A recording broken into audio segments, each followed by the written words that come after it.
Most people associate the word avoidant with someone who has a lone wolf energy, the mysterious, aloof introvert who keeps to themselves. But what if avoidance could also be the most social, charming person in the room, the life and soul of the party? Today we're going to unpack the extroverted avoidant, which can, in some ways, leave you more confused than the introverted avoidant. Hi, I'm Jess. I've helped over 5,000 people find love, and I coach people one-on-one to heal their attachment style so they can feel secure and stop sabotaging relationships. If you're ready for that transformation, sign up via the link in the description box. So this video is really about extroverted dismissive avoidance, but a lot of the points do apply to fearful avoidance too. So let's first look at the traits of the extroverted avoidant. Outwardly, they're confident, charming, they can be quite magnetic. I dated someone like this who was all of those things. He was the kind of guy who joked around with people were very drawn to him, and he seemed so comfortable in any social situation. And it wasn't obvious at first, but it turned out that he was a dismissive avoidant. Extroverted avoidants can be the ones telling the stories, keeping conversations flowing, making everyone feel at ease. On the surface, you'd never guess that they struggled with intimacy because they project this image of being so comfortable with people, so comfortable with connection and closeness. They can actually come across as quite open. Ultimately, extroversion and avoidance are different. Extroversion is about energy in social settings and with people. Avoidance is about emotional closeness, but they do, of course, impact each other. So yes, you can be highly social, but still fear intimacy. And that mix can feel like a paradox when you're dating an extroverted avoidant. They might have a lot of friends, but if you look closely, these friendships will be surface level.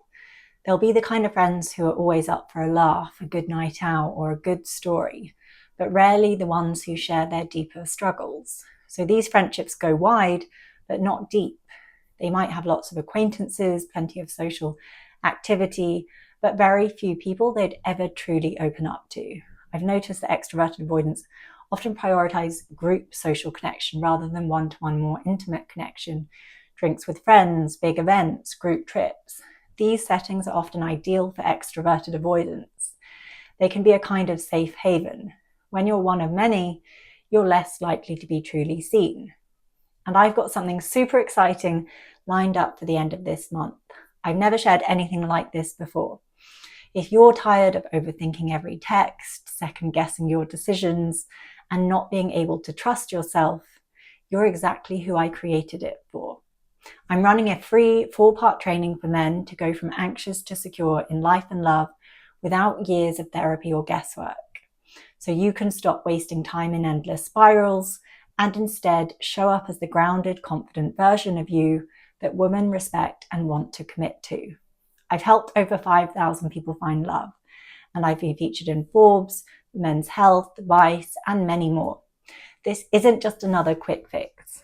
This is about becoming the man who doesn't just attract love, but builds a secure, lasting, connected relationship where he's deeply valued and admired. It's going live at the end of the month, so if this speaks to you, don't wait. The cost of staying stuck is real. Decades lost to self-doubt, heartbreak, loneliness, and failed relationships.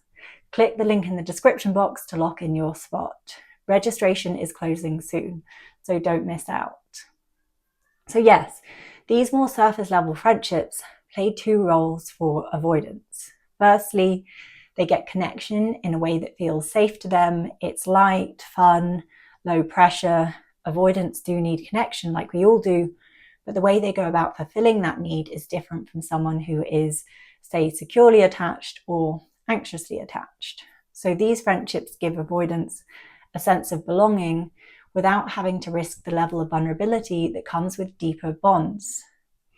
Secondly, these friendships serve as a distraction from sitting with their thoughts and feelings, which avoidants try so hard to suppress or control. I've had a few extroverted dismissive avoidants say to me things along the lines of, "But I can't sit with my thoughts."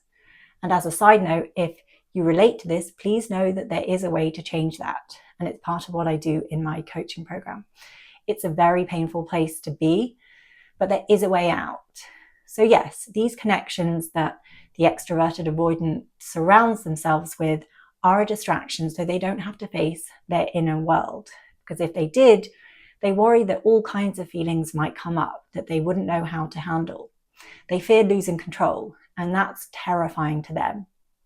In their mind, it could be like opening Pandora's box with all the difficult feelings they've been running from coming out all at once. So they keep all these things going on around them to avoid slowing down and looking inwards. And during the dating phase, extroverted avoidants are often attentive, fun, and genuinely interested in you, which makes the distance later on even more confusing. And that's a key point with the extroverted avoidant.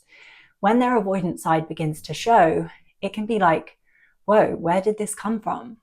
Their extroversion masks it all at first. Their charm and openness in groups can mean that people underestimate their avoidant patterns until intimacy deepens. I'd say in some ways it can make it quite painful to deal with, because you can see how easily they connect with friends and how playful and warm they can be in public. And then you wonder, why is it so different with me? It can feel quite personal and cold. And this contrast can lead to anxious partners in particular internalizing the blame. They might think things like, I must be the problem, which is one of the most painful misunderstandings, and it can cause big difficulties down the road. So if you've ever dated someone who seemed open, fun, charming at first, and then later pulled away, you're not crazy for feeling confused.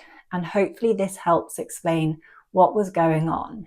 The important thing to remember is that it's not about your worth. And if you have found yourself stuck in this cycle, questioning yourself, overthinking, feeling like you're never enough, these are the exact patterns I help people break free from, so they can finally feel secure and confident in love. If you're ready for that transformation, sign up via the link in the description box. Thanks for watching.